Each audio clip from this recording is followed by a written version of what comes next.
วันนี้วันที่25เดือน6 2019หมากมหัศจรรย์ออกหลาย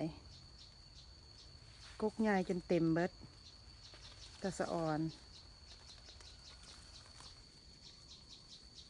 มาเด้อผู้ใดอยากรักษาสุขภาพ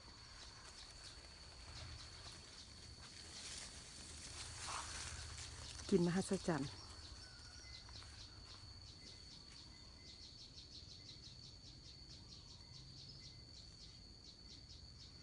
หน่วยใหญ่หลายสุกแดงเต็มกก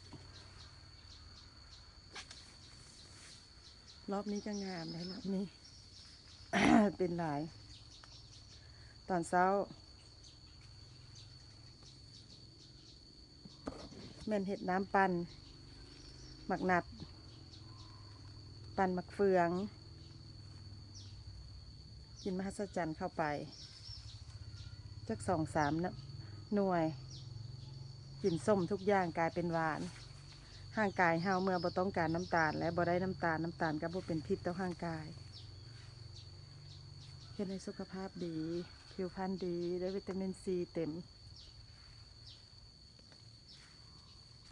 โอ้ยจะเป็นหลาย